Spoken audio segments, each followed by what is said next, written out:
నమస్తే, welcome to Telugu బావుటి. ప్రస్తుతం మనతో పాటు ఉన్నారు Enamala Developers Private Limited CMD, real estate expert Enamala Raju garu ఉన్నారు. సార్ నమస్తే. నమస్తే అండి. సార్, ముఖ్యంగా రెండు తెలుగు రాష్ట్రాల్లో ఇప్పుడున్న పరిస్థితుల నేపథ్యంలో రియల్ ఎస్టేట్ రంగం ఎట్లా ఉంది? హైడ్రా రాక మునుపు, హైడ్రా వచ్చిన తర్వాత గచ్చిబౌలి వైపు కానీ, లేకపోతే షాద్ నగర్ వైపు కానీ, శ్రీశైలం హైవే, ముంబై హైవే ఎట్లా ఉంది? రియల్ ఎస్టేట్ పరిస్థితి ఎట్లా ఉన్నాయి? సో గత బీఆర్ఎస్ ప్రభుత్వం లేదా ఇప్పుడున్న కాంగ్రెస్ ప్రభుత్వం తీసుకుంటే మార్పులు అనేది చాలా జరిగాయి.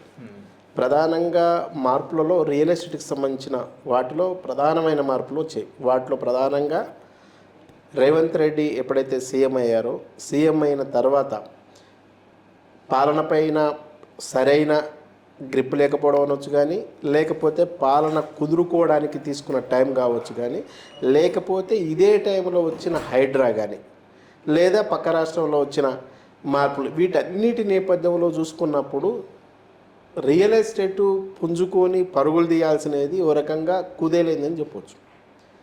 అట్లా అని చెప్పేసి మొత్తం రియల్ ఎస్టేట్ కొలాప్స్ అయిందని కాదు, కానీ గత ప్రభుత్వ ఏదైతే బీఆర్ఎస్ ప్రభుత్వ ఆధ్వర్యంలో జరిగిన ప్రగతి ఏదైతే ఉందో కుంటుపడిందని చెప్పొచ్చు. వాస్తవానికి ప్రతి సంవత్సరం రియల్ ఎస్టేటు పెరుగుతూ పోవాలి. అంటే గత ప్రభుత్వ ఏదైతే బీఆర్ఎస్ తీసుకున్న ప్రభుత్వ నిర్ణయాలు తీసుకుంటే 2020 అంటే కరోనా టైంలో తీసుకున్న కూడా రియల్ ఎస్టేట్ అనేది ఆగిపోలే. కరోనా టైంలో జరిగిన క్రయ విక్రయాలతో పోలిస్తే కూడా ఇప్పుడున్న ప్రభుత్వంలో ఆ రేంజ్ల క్రయ విక్రయాలు లేవు. దానికి ప్రధాన కారణం ఏంటంటే స్పష్టమైన వైఖరి, స్పష్టమైన విధానాలు అనేది లోపించి ఉన్నాయి ప్రస్తుత ప్రభుత్వంలో. సో దాన్ని సరి చేసుకోగలిగితే రియల్ ఎస్టేట్ అనేది చాలా వరకు పుంజుకునే అవకాశం ఉంది. సో అట్లా అని చెప్పేసి మళ్ళీ రియల్ ఎస్టేట్ పూర్తిగా కుదేలైన సిస్టమ్ లేదు.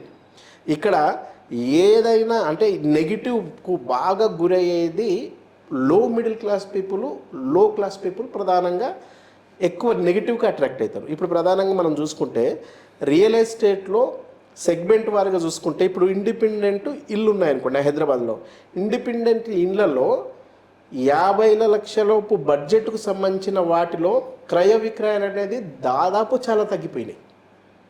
మళ్ళీ 50 లక్షల నుంచి ₹1,00,00,000 తీసుకున్న దాంట్లో దీంతో పోలిస్తే కొంచెం తగ్గింది. మళ్ళీ ₹1,00,00,000 నుంచి 2 కోట్లు తీసుకుంటే దాంతో పోలిస్తే ఇంకొంచెం తగ్గింది. మళ్ళీ మీకు 5 కోట్లు 10 కోట్లు చూసుకున్న టైంలో కొంచెం పెరిగింది. మళ్ళీ 10 కోట్ల నుంచి 20 కోట్లు 50 కోట్లు తీసుకునే దాంట్లో దాదాపు 300% పెరిగింది.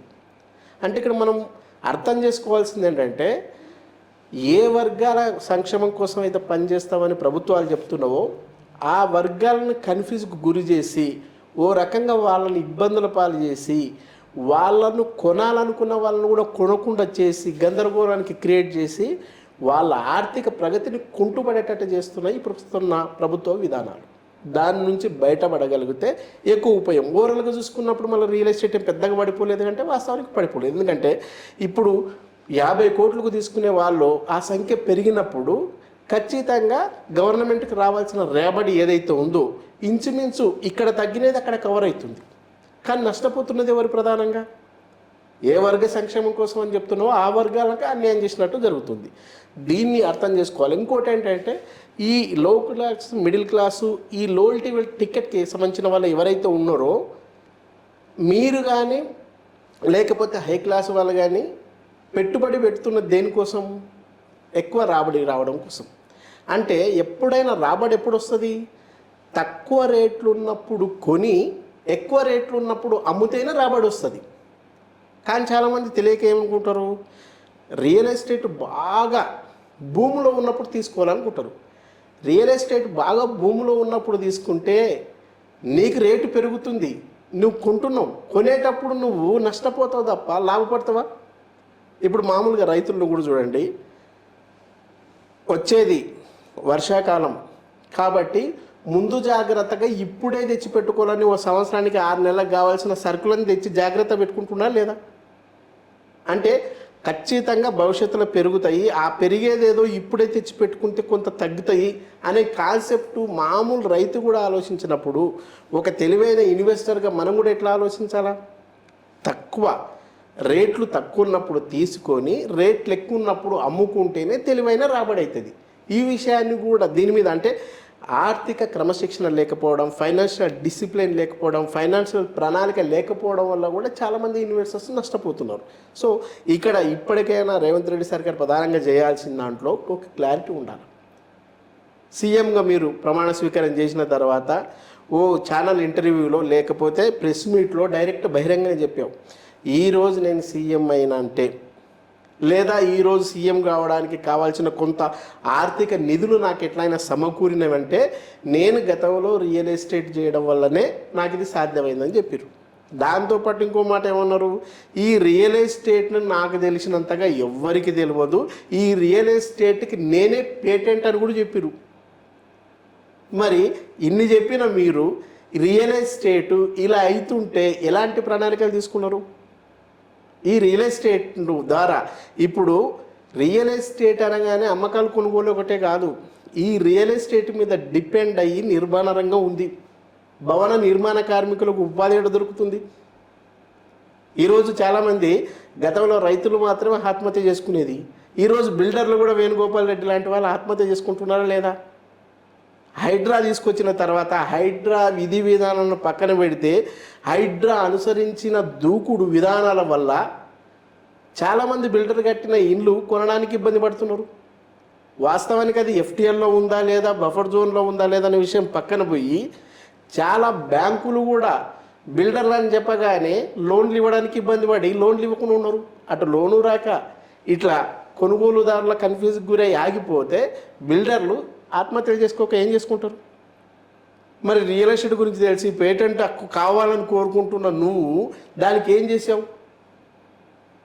ఓ స్పష్టమైన విధానాలు లేకుండా. సో నీవు అంటే జనరల్గా ఆయనకున్న బాధలు కూడా అనుకుంటే ఆయన బహిరంగంగా చెప్పిండు. ఏం చెప్పిండు? నా సీఎం సీటు మీదనే కొందరు మంత్రులు కన్నేసిరు అని చెప్పినావు. నువ్వు సీటుని కాపాడుకుంటావా, రియల్ ఎస్టేట్ని కాపాడుతున్నావా, తెలంగాణ ప్రజల్ని కాపాడుతున్నావా, లేకపోతే ఢిల్లీకి చిక్కర్లు కొడుతున్నావా? ఏదనే దాని మీద కొంచెం స్పష్టత ఉండే ఖచ్చితంగా అన్ని రంగాలు బాగా సక్సెస్ అయ్యే అవకాశం ఉంది. అట్లా కాకుండా కన్ఫ్యూజ్ తోటి గందరగోళంతో ఉంటే అన్ని రంగాలకు అన్యాయం జరిగే అవకాశం ఉంది. కాబట్టి సీఎం గారు ఇప్పటికైనా మీరు దీన్ని ఆలోచిస్తే ఎక్కువ ఉపయోగం ఉంది.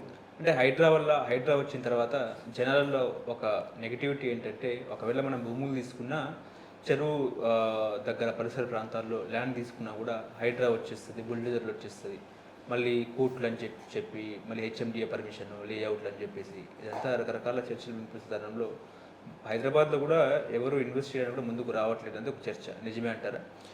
సో హైడ్రా చెప్తున్న ఏదైతే విధి విధానాలు ఉన్నాయో హైడ్రా అనేది మంచిదే, కానీ హైడ్రా సృష్టించిన భయోందోళన చూడండి, ఖచ్చితంగా ఇన్వెస్టర్లను గందరగోళానికి గురి చేశారు. దానివల్ల చాలామంది మీరు అన్నట్టు ఇన్వెస్టర్లు రావడానికి కూడా ఇబ్బంది పడ్డారు, ఇన్వెస్ట్మెంట్ పెట్టడానికి కూడా చాలామంది. ఇప్పుడు ఈవెన్ కంపెనీస్ కూడా అదర్ కంట్రీస్ నుంచి వచ్చే కంపెనీస్ కూడా ఈ టీవీ ఛానల్స్లో పేపర్స్లో వస్తున్న ఈ దృశ్యాలను చూసిన తర్వాత ఇక్కడ ఏదో ఒక గందరగోళమైన పరిస్థితి క్రియేట్ అయి ఉంది, ఒక భయానక వాతావరణం క్రియేట్ అయింది అనుకున్నప్పుడు ప్రశాంతంగా ఇన్వెస్ట్ చేయాలనుకున్న ఇన్వెస్టర్లు ఇక్కడికి ఎందుకు వస్తారు? ఇప్పుడు మామూలుగా మీకు చెరువు అనేది కళ్ళకు కనిపిస్తుంది కదా, చెరువు అనేది కళ్ళకు కనిపించినప్పుడు ఆ చెరువు దగ్గర పర్మిషన్లు ఎట్టించారు? మీరే కరెంట్ ఇస్తారు, మీరే రోడ్ ఇస్తారు, మీరే డ్రైనేజ్ ఇస్తారు, అన్నీ ఇచ్చి లోన్లు వచ్చిన తర్వాత కూడా దాంట్లో ఇంట్లో ఉంటా అంటే అప్పుడు వచ్చి ఇది ఎఫ్టీఎల్లో ఉంది, బఫర్ జోన్లో ఉంది, హైడ్రా వచ్చి కూలుస్తావంటే అన్యాయం ఎవరికైతుంది? సో ఇవన్నీ పర్మిషన్లు ఇచ్చిన వాళ్ళ మీద నువ్వు దాడులు చేయి, వీళ్ళు పర్మిషన్లు ఇచ్చిన వాళ్ళ ఉద్యోగాలను బేకేయి, అది చేయాలి. కానీ రోగం ఒకటి అయితే మందు ఒకటి ఇస్తా అంటే ఎట్లా? వాళ్ళకు తెలుసో తెలియకో అమాయకులు, వాళ్ళకి కాయ కష్టం చేసుకునే వాళ్ళకు ఎన్ఏలు ఉన్నాయా, ఎల్పీ నంబర్లు ఉన్నాయా, సెక్యూరిటీ ఉందా, మెయింటెనెన్స్ ఉందా, రేరాలు ఉన్నవా, ఇవన్నీ ఏడ తెలుసు? రేరా అనేది ఎప్పుడు వచ్చింది? 2017లో వచ్చింది. ఇప్పుడు మీరు అన్ని కూలుస్తున్నవన్నీ ఎప్పుడువి? 20 years, 50 years, 30 years బ్యాక్ సంబంధించింది. అప్పుడు కూడా ఉన్న గవర్నమెంట్ ఎవరిది? కాంగ్రెస్ గవర్నమెంటే కదా. మరి అప్పుడు ఏం చేశారు? ఇప్పటికైనా వాళ్ళకు ప్రత్యామ్నాయం చూపించడమో లేకపోతే దాని మీద ఒక అవేర్నెస్ క్రియేట్ చేయడం, అవేర్నెస్ చేస్తున్నామా? ఎప్పుడు ఒకసారి గుర్తొస్తే అప్పుడు వెళ్ళడం, డైరెక్ట్గా వెళ్ళి అని చెప్పేసి దాడులు చేయడం, హైడ్రా అని చెప్పేసి బుల్డోర్ సంస్కృతి అని పెట్టడం, ఇది కరెక్ట్ కాదు కదా. దీనివల్లనే ఎవరైనా ఇన్వెస్ట్ చేయాలనుకుంటుంటే చాలా ఇబ్బంది పడుతుండే. దీనివల్లనే నిర్మాణ రంగం అనేది ఇప్పుడు కుదేలైంది. ఇంతకుముందు హైదరాబాదుకు వస్తే ఎవరైనా ఏదో ఒక పని దొరుకుతుంది, బతుకుతామనే గ్యారెంటీ ఉంది.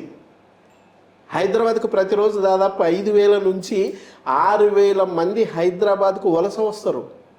ప్రతిరోజు దాదాపు 350 పైచిలకు ఆధార్ కార్డు పర్మనెంట్గా హైదరాబాద్కు మార్చుకుంటున్న వాళ్ళ సంఖ్య ఉంది. ఈ మధ్య కాలంలో ఈ విధి విధానాలు జరుగుతున్న తరుణంలో రావడానికి కూడా కొంత భయపడుతున్నారు. తెలంగాణకు సంబంధించిన వాళ్ళు కూడా కొంతమంది అదర్ రాష్ట్రాలకు ఉపాధికి పోవడానికి సిద్ధపడుతున్నారు. ఇటువంటి వాతావరణం క్రియేట్ కాకుండా ఉండాలంటే, భయం పోవాలనుకుంటే సానుకూల వాతావరణంలో స్పష్టమైన వైఖరితో ముందుకు పోవాలి. ఇప్పుడు ఎట్లాగో త్రిబుల్ అని తీసుకొచ్చారు, ఆ త్రిబుల్ ఆర్కి సంబంధించిన దాన్ని ఎక్కువగా ప్రచారం చేయండి. త్రిబుల్ ఆర్కి సంబంధించిన ఆల్రెడీ నార్త్ ఫేస్లో రైతులకు నష్టపరిహారం ఇవ్వడానికి కూడా ఈరోజు కేంద్రం ఒప్పుకున్నది. దాని గురించి బాగా చెప్పండి. లేదనుకుంటే ఇప్పుడు సౌత్ ఫేస్లో ఉన్న ఏదైతే సౌత్ దశ, ఇప్పుడు నార్త్ సౌత్ 2 భాగాలుగా రీజనల్ రింగ్ రోడ్డును మీరు డివైడ్ చేసిండ్రు. ఇప్పుడు సౌత్కు సంబంధించిన దానికి కూడా టెండర్ ఖరారైంది. ఈ టెండర్ ఖరారైన దాని గురించి చెప్పండి. మీ మంత్రులు కానీ మీరు కానీ అక్కడ ఏం జరుగుతున్న పాజిటివ్ అంశాలను ప్రధానంగా ప్రచారం చేయగలిగితే, దాన్ని చెప్పుకోగలిగితే కాస్త జనాల్లో కూడా లేదా ఇన్వెస్టర్లో కూడా ఒక సానుకూలమైన వాతావరణం ఉండి కొంత ఇన్వెస్ట్ చేయడానికి, కొన్ని కంపెనీలు రావడానికి, తద్వారా ఎంప్లాయ్మెంట్ మరింత జనరేట్ అవ్వడానికి స్కోప్ ఉంటుంది. అది చేయకుండా మీరు ఎంతసేపు, లేకుంటే ఇప్పుడు ఏసీయూసీఐ లేకుంటే సెంట్రల్ యూనివర్సిటీ లాంటి ఘటనలో, లేకుంటే ఇంకా ఈ హైడ్రా సూచిస్తున్న భయందనం, ఇటువంటి దాన్ని ఎక్స్పోజ్ కానియకండి. ప్రధానంగా అట్లా చేయగలిగితే ఎక్కువ ఉపయోగం ఉంటుంది. ఓకే.